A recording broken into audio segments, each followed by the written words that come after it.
shift focus to the states now, which will also share their views with the government on the way forward as far as economy and the corona pandemic is concerned. Karnataka's total tally of COVID cases has crossed the 10,000 mark. The state chief minister B.S. Yediyurappa will be holding an all-party meeting with all Bengaluru MLAs at his residence today to discuss the strategy to contain the same. A decision will be taken on what curbs will be implemented in the city. Remember, 5 wards of Bengaluru are currently under partial lockdown and the prohibitory orders will remain in place till the 7th of July.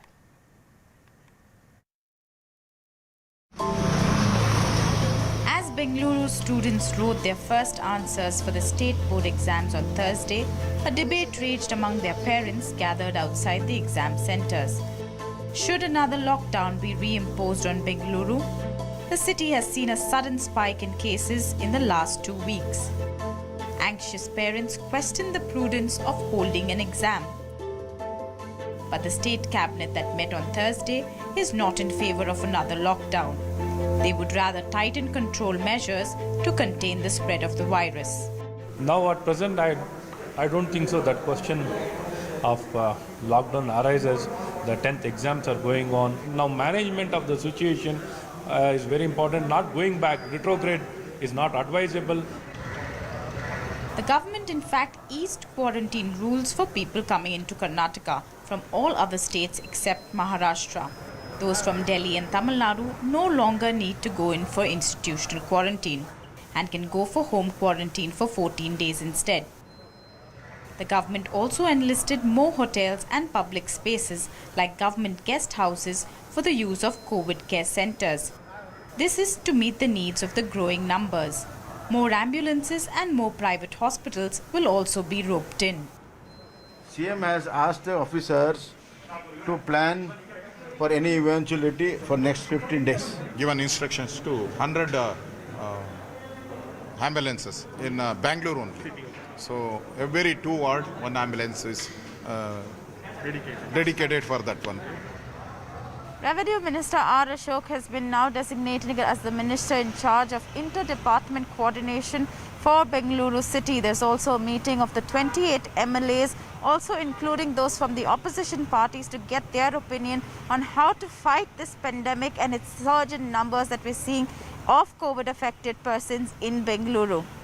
With camera person Sudhakar and Riaz and Deepa Balakrishnan in Bengaluru, Stacey Pereira for CNN News 18. Stacey, in fact, has joined us this morning. Good morning, Stacey. If they're not thinking of a lockdown, what exactly is the plan of action to control the rising COVID march in your city?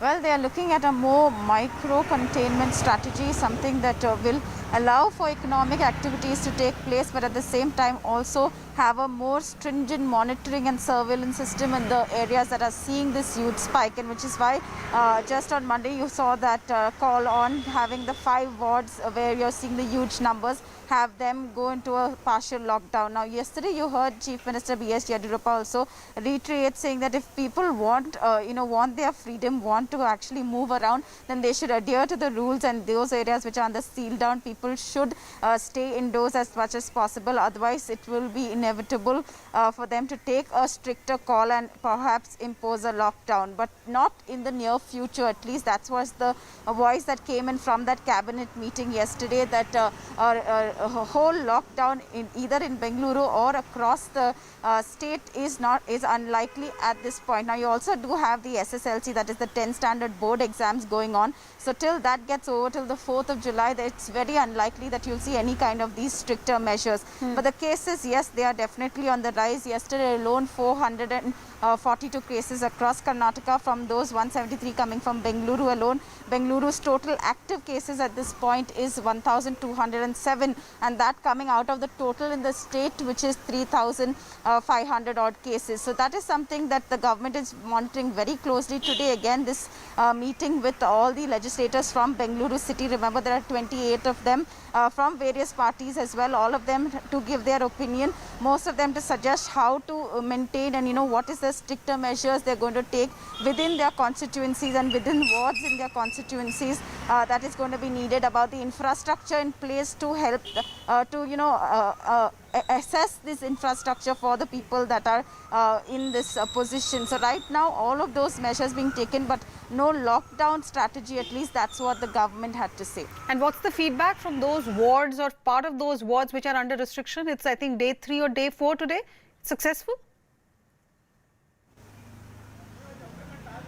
Well, wouldn't really say successful or not, because yes, there is a large scale random sampling that is taking place, and that was the call given even then, that we managed to seal down these areas, not have people movement restricted, and which is why you go ahead and sample as many cases. Now what we do know is that cause of worry mainly being that most of these cases do not have any travel or contact history, making it even more difficult for the government to ascertain where the source of infection is. Almost 53% of the cases coming from Bengaluru city, in fact, at this point, are unknown cases or cases of influenza like illness or severe acute respiratory infection. So that is something that the government is even going ahead and doing more tests of people with these comorbidities, and which is why the numbers are also increasing in that case. So I won't really be able to ascertain whether it's a success or not, but that's the strategy at least the government wants to implement, of micro-containing these areas that have more number of cases. All right. Stacey, thank you so much for those details.